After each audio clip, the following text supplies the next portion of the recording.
Hey, what's up? I'm Jason Howell, and I am here with the Samsung Galaxy S Relay 4G. It's on T-Mobile's network, and fans of slide-out QWERTY keyboards will probably want to take note of this review. It's $150 on 2-year contract. I believe they have a rebate going on that as well. Let's dive right into the specs. It has a 1.5 gigahertz dual-core Snapdragon S4 processor underneath, which is the same as the Galaxy S3 actually, but it's running 1 gig of RAM versus the S3's 2 gigs. It has a 4-inch WVGA resolution Super AMOLED display. As you can see, there is a 5-row QWERTY keyboard that slides out underneath. It has 8 gigs of integrated storage. There is also a micro SD expansion card slot, Bluetooth, Wi-Fi, gyroscope. It's also actually packing NFC, which is a nice little bonus. 5 megapixel rear-facing camera back there with LED flash and a 1.3 megapixel front-facing camera. It has a removable 1800 milliamp hour battery underneath. And finally, it is sporting Android 4.0, which is Ice Cream Sandwich. All right, so let's take a look at the design of the phone. First of all, the body is a little bit thicker than you might be used to. For a mid-range phone, you kind of see this sometimes, and obviously with the slide-out QWERTY keyboard, you kind of imagine that part of the reason for the thickness is the slide-out keyboard. You'll notice on the keyboard they actually fit 5 rows of keys in there, which is a definite nice plus on there. And it was pretty spacious, although the keys are pretty flat, so typing really fast, I would find myself kind of bumping unintended keys at points. Also, if it's completely dark, the timeout for the display, the illuminated lights underneath the letters, is set at a second. And I couldn't figure out how to increase that. So if you're in true darkness and you're typing with the keyboard, the illumination goes away if you even stop to think about anything. And then the only way to get it back up is to just hit a key and then delete it. So that was a little annoying. Sometimes sliding out the keyboard when you're holding it with one hand can be a little challenging if you aren't hitting it dead center because of the rounded edges of the side of the phone and this rubbery backing that I think is meant to prevent it from slipping. In this case, it ends up kind of making it a little bit difficult to slide with one hand. But after a few times, eventually you kind of get used to pushing through the center. Overall, the rubberiness kind of feels nice in the hand, and all of the roundness throughout the device makes it feel, if anything, a little bit smaller than it actually is, because it definitely has a little bit of thickness to it. I will say that the screen, when you remove it from your pocket, actually comes on pretty easily by itself. I think because this little button down at the bottom gets bumped as you take it out of your pocket. So many times I reach in my pocket and pull it out and the screen would already be on. That could be a feature. Who knows?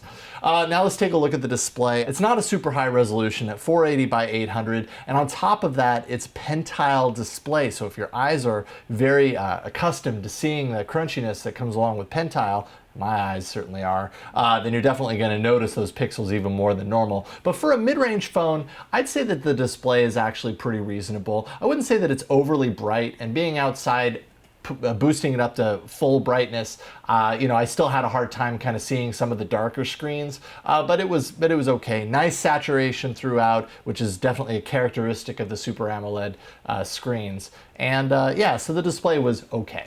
All right, now onto performance. Now this has a really nice processor underneath. It's the dual-core Snapdragon S4 processor at 1.5 gigahertz. And I'll tell you, this phone actually runs really smoothly, particularly when you're talking about the fact that it's kind of in the mid-range phone market. It performs very well. Moving around TouchWiz, TouchWiz just as a whole can slow some things down, but I actually didn't really notice it nearly as much on this as I have on other TouchWiz devices. Things seem to move pretty fluidly. Doing things like gaming, of course, played Dead Trigger as well as Mass Effect Infiltrator. And both games played really well. It was very smooth and fluid. Browsing, of course, browsing the internet, jumping around web pages was a pretty slick and easy process. Overall, I was pretty happy with how this phone performed underneath. Now for the camera. If taking pictures that you want to save is really important to you, you might want to think twice about this. Neither the front-facing or the rear-facing camera produced results that I was very proud of. Pictures just kind of looked unfocused, undefined. Some colors were, you know, a little unsaturated. It just wasn't a very pleasant viewing experience. And actually the video that came out of the phone was even worse. The video, I actually had to go back into the settings after I moved everything onto my computer to look at it to make sure I wasn't recording in 480.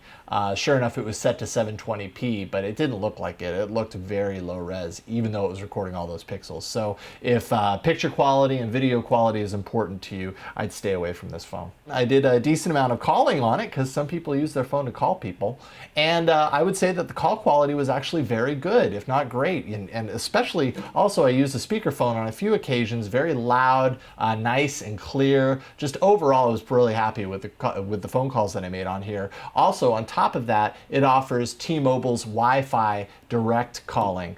All right, now as far as storage is concerned, it's not going to win any awards with 8 gigs of internal storage, but you can throw a micro SD card in there and expand that. So it's not the end of the world, but if that sounds low to you, you might want to reconsider.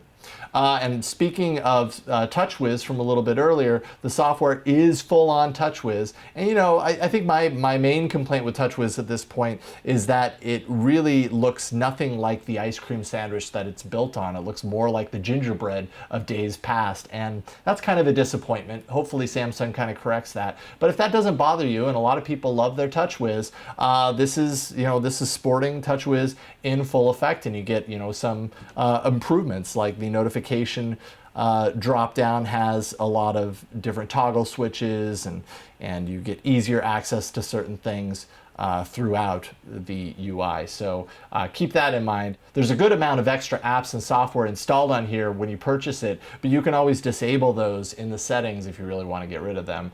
Overall, if you like TouchWiz, you're probably going to like this phone. Now, as far as the battery is concerned, I was okay with the battery. It was pretty much middle of the road. I was able to get through a normal day on a full charge, and that was syncing email, Google+, Facebook, Twitter.